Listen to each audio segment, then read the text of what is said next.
nom du Père et du Fils et du Saint-Esprit. Amen. De l'Évangile de Jésus-Christ selon saint Marc, au chapitre 1, au verset 29 à 39. En ce temps-là, aussitôt sortis de la synagogue de Capharnaüm, Jésus et ses disciples allèrent avec Jacques et Jean dans la maison de Simon et d'André. Or, la belle-mère de Simon était au lit. Elle avait de la fièvre. Aussitôt, on parla à Jésus de la malade. Jésus s'approcha, la saisit par la main et la fit lever. La fièvre la quitta et elle les servait. Le soir venu, après le coucher du soleil, en lui amenant tous ceux qui étaient atteints d'un mal ou possédés par des démons. La ville entière se pressait à la porte. Il guérit beaucoup de gens atteints de toutes sortes de maladies et il expulsa beaucoup de démons. Il empêchait les démons de parler parce qu'ils savaient, eux, qui il était. Le lendemain, Jésus se leva bien avant l'aube. Il sortit et se rendit dans un endroit désert et là, il priait. Simon et ceux qui étaient avec lui partirent à sa recherche. Ils le trouvent et lui disent: « Tout le monde te cherche. » Jésus leur dit: « Allons ailleurs, dans les villages voisins, afin que là aussi je proclame l'évangile, car c'est pour cela que je suis sorti. » Et il parcourut toute la Galilée, proclamant l'évangile dans leur synagogue et expulsant les démons. Acclamons la parole de Dieu.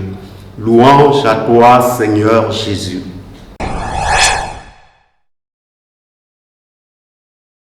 Aimés dans le Seigneur, aujourd'hui, dimanche 7 février, 5e dimanche du temps ordinaire, l'évangile de ce jour nous trace, on pourrait dire, le quotidien de notre Seigneur. On pourrait dire, dans le saint jargon journalistique, qu'aujourd'hui, l'évangile est un reportage sur la vie du Christ dans sa réalité concrète. Et cela nous montre que nous, en tant que chrétiens, nous avons à prendre le Christ pour modèle. Comment est-ce que la vie du Christ est structurée? Comment est-ce que le Christ organise sa journée à partir de l'évangile que nous venons d'écouter? Dès les premières phrases de l'évangile, on nous dit que Jésus sort de la synagogue. On pourrait dire, la synagogue symbolise le lieu de la rencontre avec le Seigneur, le lieu de l'assemblée, le lieu de la communauté. Et Jésus sort de là pour aller vers l'homme, pour visiter Simon et André de manière concrète. Jésus nous rejoint dans nos réalités quotidiennes. Et là, qu'est-ce qu'il fait?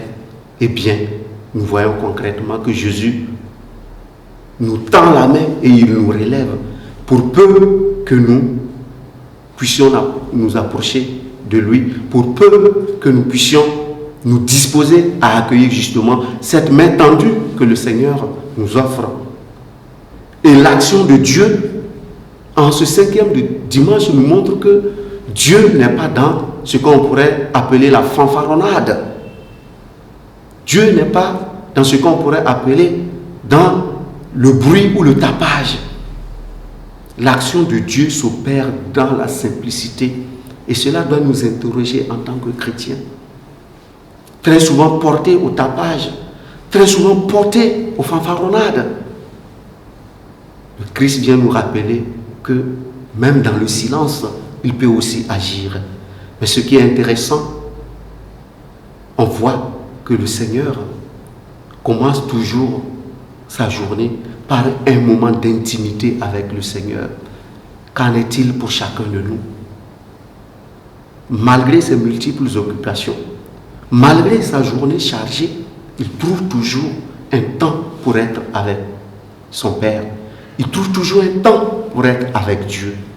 Et nous, chrétiens, qui avons Christ pour modèle, trouvons-nous suffisamment de temps?